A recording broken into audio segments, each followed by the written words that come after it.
Welcome back, everyone, to Pontos Fathom Hobbies. This is Season 19, setup round of Time of Legends Joan of Arc from Mythic Games. And we will be playing a continuation of the Battle of Orleans saga that we started last round, last Season 18, with the Battle of Herrings.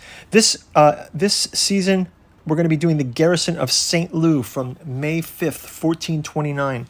Again, this is one of these tactical ones. It won't be as mythic, so returning back to the 100-Year War roots of the Joan of Arc game. We played through a massive apocalypse scenario with all kinds of monsters and devils and dragons. And that's definitely a cool aspect of this game where it plays either the mythic kind of legend cards or the tactical legend cards. So in this case, we're going more with the traditional gameplay, bringing us back to Earth a bit. I'll fast forward through the board setup. I will get the French and the English players aligned. Again, this is going to be one where Joan of Arc and a small army of peasant militia and provincial militia are going to be reactivating some routed French troops that are in the center of the board on their way to the English garrison guarded in Saint-Loup. So the idea here is the French are trying to disrupt the English garrison, and obviously the English will be trying to disrupt as many of the French they can and potentially take out Joan of Arc as well. So we'll fast forward through this.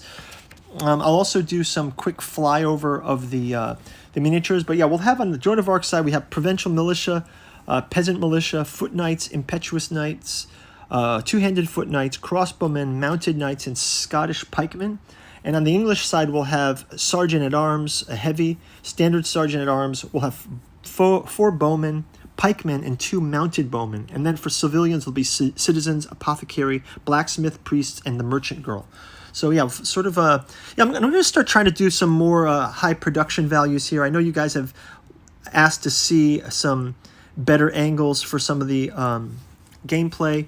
As you guys know, the channel's not monetized, so I'm trying to get it as much as I can. But the more we can get us to 1,000 subscribers, I'm going to start out doing a little bit high value shots here in this one. Let me know if you like it, and we'll continue to do it with other videos and maybe take some new camera angles. But yeah, looking forward to playing this game. We'll fast forward through the rest of the setup, and we'll see you in the game setup.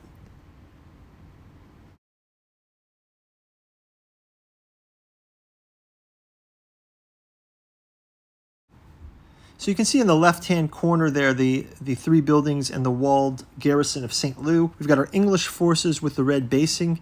The French routed troops will be in that center board, so that'll include crossbowmen, mounted knights, and foot knights. And then the Joan of Arc characters are coming from the left of the board.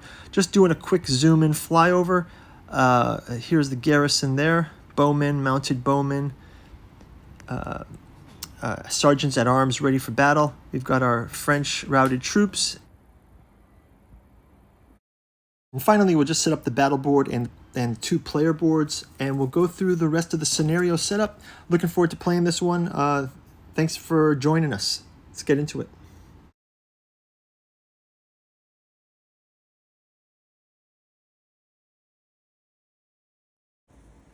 Let's continue the setup for Season 19, and we'll read through the introduction here for the Garrison of Saint-Loup. So it says May 5th, 1429. The French plan of action to free Orleans is simple.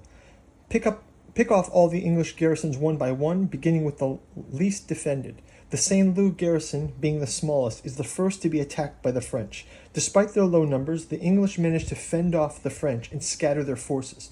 Joan of Arc, alerted by the clamor of panicked soldiers, tries to herd her forces back into the fray, just like she used to do with her sheep.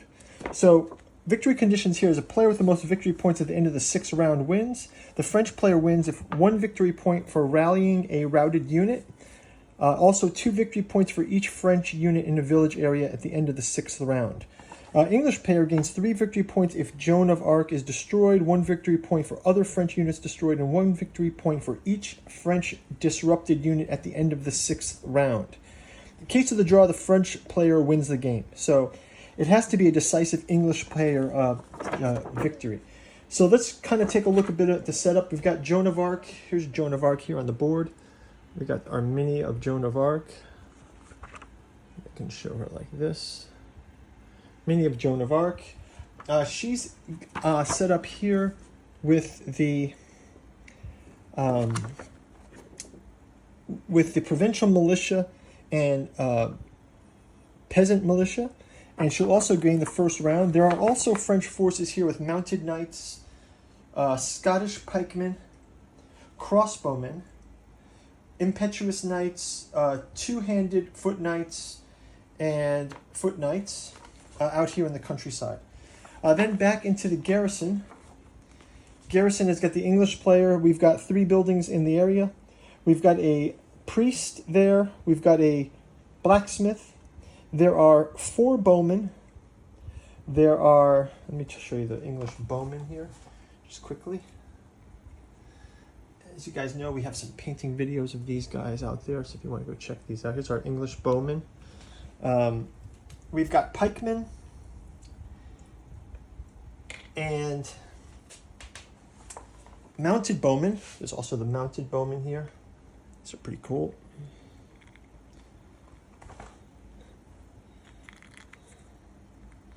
Mounted bowmen. We've got our our French mounted knights as well. These are pretty fierce looking.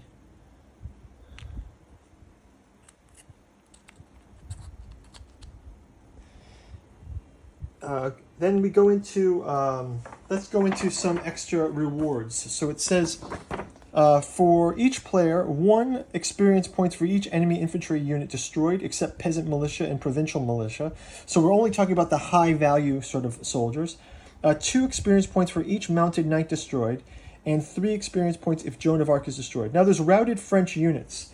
I'm going to get these tokens on the board. Let's see if I can find them quickly here. These tokens are for the routed French units. Oh, I see them written here. So we've got, routed French units. I can show you one close up. These routed French units. It says, so you can see these are set up across the board here. It says, some units from the French side begin eroded. Place a routed token next to each unit to this task. The unit cannot be activated.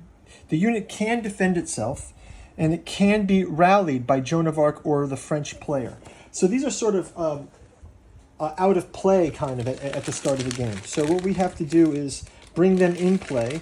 They can defend themselves if the English attack, but they are not activated to mobilize. So they're kind of like defending themselves, but not attacking, basically. So let's go ahead and place these on all the key spots. So we will have routed units at the beginning of the game will be these crossbowmen, these foot knights and impetuous foot knights. We'll have these Scottish pikemen, mounted knights, and the two-handed footmen. So those will get indicated there. Next up is when a routed unit is in an area containing either Joan of Arc or a French rally point, it gets rallied. The French takes its routed token, then becomes a victory point. The unit is no longer routed and can activate normally, or rooted. I don't know if the correct pronunciation. At the beginning of each of the French players' turn, roll the doom dice for each routed unit. On a hourglass or a rally, unit moves 1 area towards the French rally point. On a death result, the unit moves 1 area towards the nearest board edge. On a wounded, no effect. We also get intrigue tokens.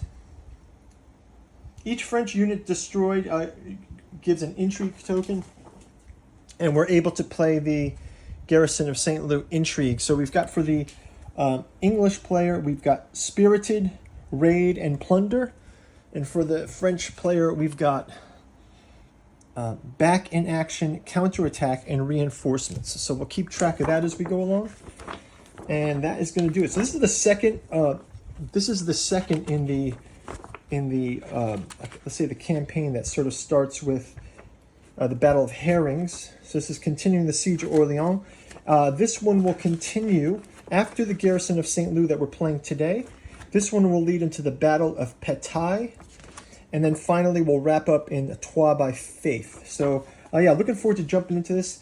We'll click forward into round number 1. Before we do, a quick shout out to this channel's sponsor. As you guys know, the video channel is not monetized. We do have, and thanks to you guys out there, over 800 subscribers on the channel. So looking to grow that number to 1,000. So if you can like and subscribe, you like what we're doing here, go check out our playlists. And you also check out our sponsor, Pontos Fathom Press. We've got a bookstore link down below. Cat 2 journals out of Lovecraft's Providence. If you're a Lovecraft fan, this makes a great Christmas gift. We're in the Christmas season here.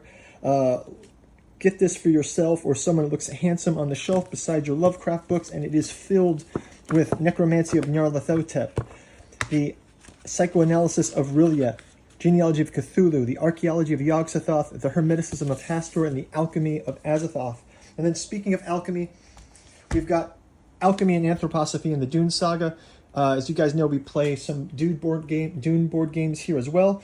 And we've covered Dune a lot on the podcast. So go check this out as well. Great for a Dune fan's Christmas stocking stuffer.